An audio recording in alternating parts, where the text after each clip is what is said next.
এই ছেলেকে? আরে বাবা, আমি তো তোমাকে ওর কথাই বলছিলাম। আরে ও তো একটা ভিক্ষুক, তুই একটা ভিক্ষুক ছেলেকে পছন্দ করলি কিভাবে? আরে বাবা, ও তো যেন তেন ভিক্ষুক না, ও হলো খানদানি ভিক্ষুক। আব্বা, আমরা খানদানি ভিক্ষুক। আমার দাদাই প্রথমে শুরু করছিল ভিক্ষা করা, তারপর আমার বাপে ধরছে, এখন আমি ধরছি। নেন, আইফোনটা রাখেন, আপনার জন্য নিয়ে আসছি। তুমি আইফোন কোথায় পেলে? এখন কি মানুষ আইফোন ভিক্ষা দেয় নাকি? গুলিস্তানের মোড়ে বইসা মাথার ঘাম পায়ে ফালায়া ভিক্ষা কইরা পরিশ্রম কইরা আপনার জন্য এই আইফোনটা কিনে নিয়ে আসছি। রাখেন, আপনি হইলেন আমার শ্বশুর, আমার একটা প্রেস্টিজ আছে না? না না, আমার আইফোন লাগবো না। মা চল তো, একটা ভিক্ষুক ছেলের সাথে আমি তোর বিয়ে দেবো না। না না বাবা, আমি ওকে অনেক ভালোবাসি, আমি ওকে ছাড়া কাউকে বিয়ে করবো না। মা, ও একটা ভিক্ষুক, একটা ভিক্ষুকের সাথে আমি তোর বিয়ে দিতে পারি না। সমাজে আমাদের একটা নাম ডাক আছে না? আরে আব্বা বসেন না, আপনার মেয়ের জন্য কেমন ছেলে খুঁজতেছেন আমার বলেন। ছেলেকে প্রতিষ্ঠিত হতে হবে, এই ঢাকা শহরে অন্তত একটা ফ্ল্যাট থাকতে হবে, মাসে অন্তত লাখ টাকা কামাই থাকতে হবে। আমার ঢাকায় বাড়ি আছে 2টা, উত্তরায় ফ্ল্যাট আছে 3টা। আজকে বনানীতে একটা বুকিং দিয়ে আসছি, যেটা আপনারা উঠবেন। ভিক্ষা করি দেখে কি মনে করছেন মাসে 3 লাখ টাকা কামাই? আরে আমার সবে বরাতের রাত্রি তো টার্গেট থাকে 5 লাখ টাকা। রোজার মাসের শুরু থেকে ঈদ পর্যন্ত 10 লাখ টাকা টার্গেট থাকে, মাঝে মধ্যে 15 লাখ টাকাও কামাই। আমার মনে হয় আমার এই ইনকামটা আপনার মেয়েরে খুশি রাখার জন্য যথেষ্ট। তাও যদি আপনার কম পড়ে মনে হয়, তাহলে আমি শুক্রবার মসজিদের সামনে বসি না, আপনার জন্য ওইটাও করব। আর কি চাই বলেন?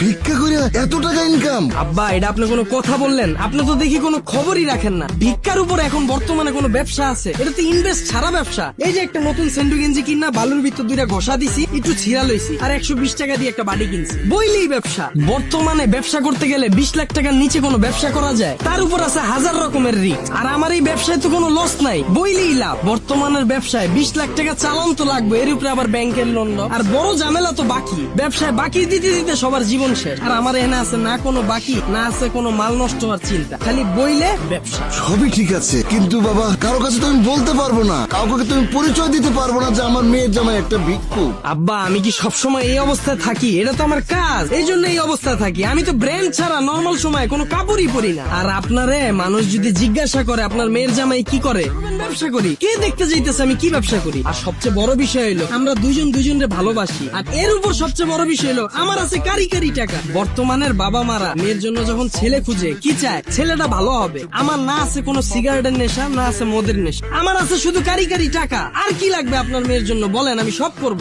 বাবা, তোমার যেহেতু এত টাকা আছে, তাহলে তুমি ভিক্ষা করো কেন? বাড়ি ভাড়া উঠিয়ে তো তুমি তোমার সংসার চালাতে পারো। আপনারা তো আগেই কইলাম আমরা খানদানি ভিক্ষুক। ভিক্ষা করাটা তো আমাকে পেশা না, এটা তো নেশা। ভিক্ষা না করলে আমার শরীর চুলকায়, রাত্রে বেলা ঘুম আসে না, অসুস্থ হয়ে পড়ি। বাবা, আমি ওকে অনেক ভালোবাসি, ওকে ছাড়া আমি কাউকে বিয়েই করবো না। প্লিজ তুমি রাজি হয়ে যাও না, প্লিজ বাবা, আমার দিকে তাকায় রাজি হও।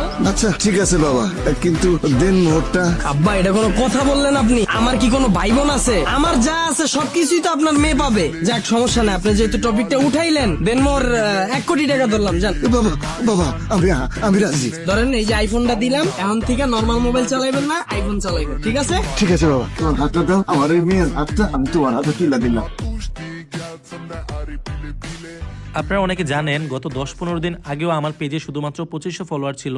সো আমি কিভাবে শুধুমাত্র নাটক আপলোড দিয়ে এই 10-15 দিনে প্রায় 60,000 ফলোয়ার করে ফেললাম, এই বিষয়টাই আমি আপনাদের শেখাবো। আপনি নাটক আপলোড দিয়েও কিভাবে ইনকাম করতে পারবেন এবং খুব কম সময়ে আপনার পেজে ফলোয়ার নিতে পারবেন। আমি আপনাদের ভিডিও কলে আলাদাভাবে শেখাবো আপনি কিভাবে নাটকের ভিডিও এডিট করবেন, আপনি কিভাবে নাটকের কালারটা এডিট করবেন যেন সবার কাছে অনেক আকর্ষণীয় হয় দেখতে, আপনি কিভাবে আপনার ভিডিওতে লোগো অ্যাড করবেন, অথবা আপনি কিভাবে আপনার ভিডিওর মিউজিক এডিট করবেন যেন আপনার ভিডিওতে কপিরাইট না আসে।